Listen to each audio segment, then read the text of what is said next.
Alright, welcome back, peeps. Rain finally stopped. I'm gonna come out and show you what I got done. The rain's been messing with me past 2 days.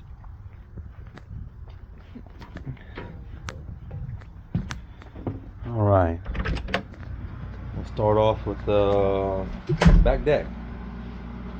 We got wiring. I did electrical work. I'll explain in a minute. Now, yesterday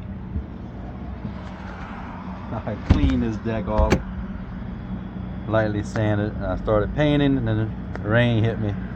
I gotta re-sand and paint.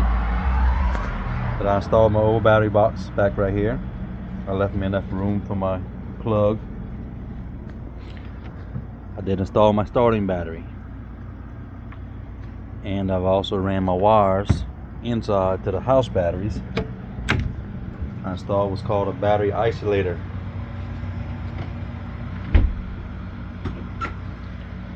And what this battery isolator does, think of it as a one-way check valve for electricity.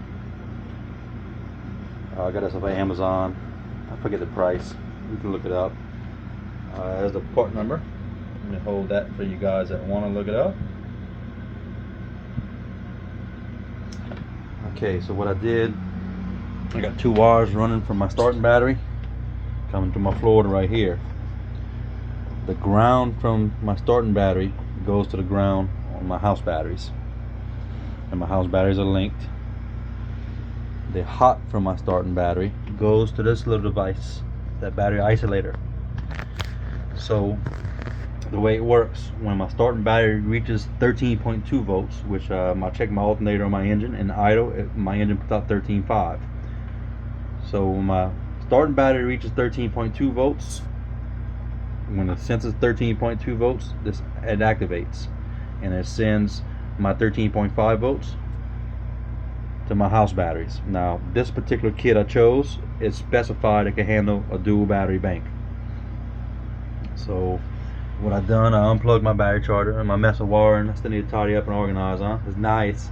Anyway, and I ran my 12-volt accessories. I got these batteries down to 12.7 volts, and my starting battery was at like 12.8 or 12.9. Fired the engine up, and within a minute, the little red light came on, and I confirmed my voltmeter.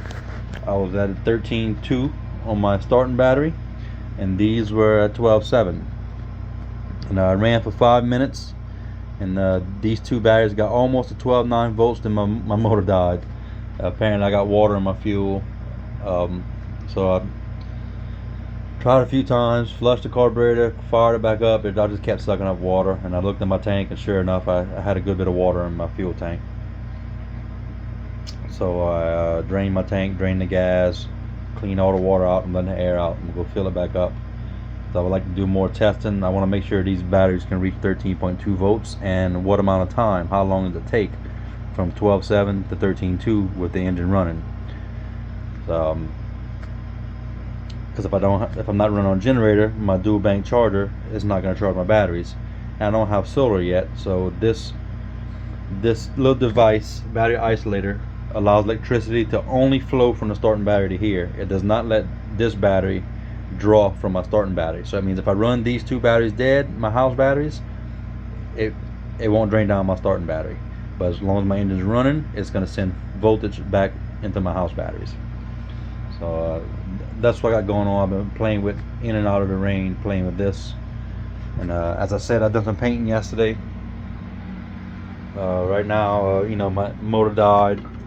I'm down to 12.7. The only thing running 12 volts right now is, of course, the meter don't draw nothing. I got a phone charger here, and I got 2 USB chargers there that are still drawing fire from my 12-volt system. And I did have my interior lights on for a little while, but I just cut them off. So my goal was to draw the battery down some to test the system. And so I guess at this point, since it stopped raining, I'm gonna make sure my tank's clean, get some fresh gas. I'm about to pull my carburetor off, drain my carburetor again, flush my fuel line, and get it fired up. Make sure she's doing what she's supposed to do and charge the battery. And yesterday when I was painting, I lightly sanded all this. I touched up my gray And then I done my rear deck, and that's when it started to rain. The gray's doing good. None of this got really affected by the rain, but that rear deck really got affected. So today I was planning on painting the blue, masking off the gray, painting the blue. But I gotta do something about this deck. It's dry. It's a water-based paint, so the water thinned it out. It just doesn't look very pretty. So I'm gonna have to wait for a dry day and put some paint on this.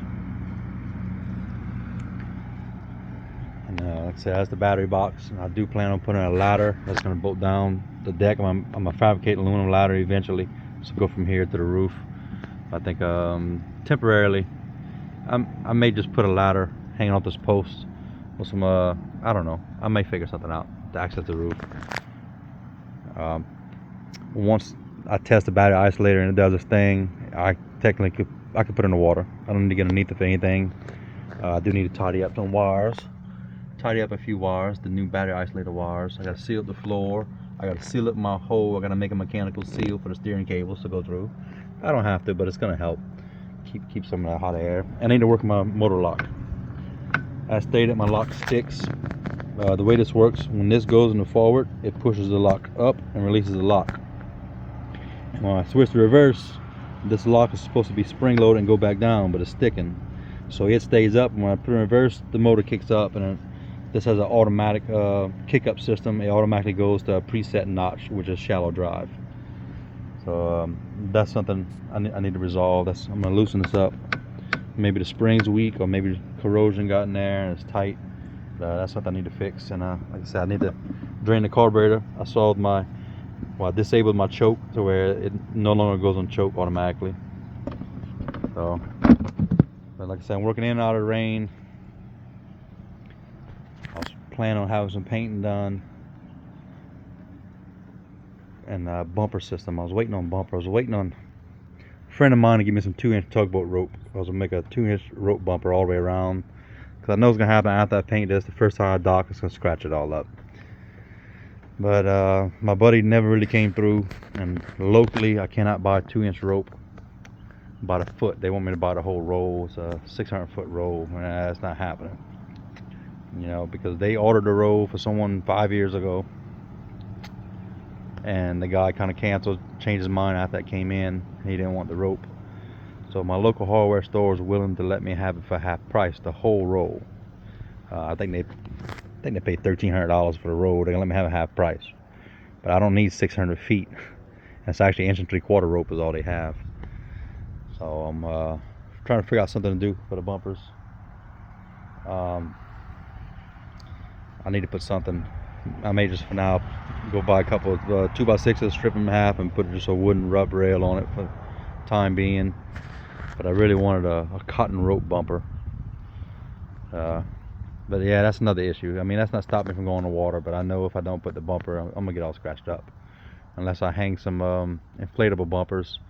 But if I got nothing to hang to, I don't want to tie into the side of the cabin. And this wrinkle right here, that's an eyesore. That's a delamination in the plywood. Before I done the poor man's fiberglass, I had some rain and it delaminated. It's not gonna get any worse. It's just an eyesore line. It's a buckle in the grain of plywood. Had I seen it before I done the poor man's fiberglass, I would have popped some holes, glued and screwed, and it wouldn't be visible. But it's there. Nothing I can do about it. But I talked about another video, and right here, my poor man's fiberglass didn't bond because I had a height difference between these two sheets of plywood. There's a plywood gap, so I used some drywall filler just to level it off, not thinking the glue didn't bond to the plywood filler. It's not a leak, it's not a problem. It's just, I know it's not bonded right there.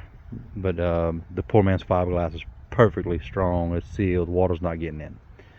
I suppose if it really bothered me, I could take a razor knife and make a fine slit and add some glue and close it back up and repaint and touch up. But I don't think I'm gonna mess with it right now. And I still have my strip to put on top, a treated wood strip all the way across the top. I've been talking about that, and I've just never done it because it requires 2 people, 2 ladders to put it up, and I'm just not in the physical condition to be hanging wood on a ladder right now. So what I may do is, once I put it in the water, put this at the dock, it'll be easier to reach it from the dock. So I may pre-cut my boards for when I go launch. Launch was going to try to be today, but the weather, we had 30-mile-an-hour winds most of the day, and it's not favorable to try and launch any boat in 30-mile-an-hour winds. So maybe tomorrow, but tomorrow's another 80% chance of rain, so we'll see. So I guess I'm waiting on weather to do the launch. I thank y'all for viewing, and it was a short video, and I'll see y'all on the next one.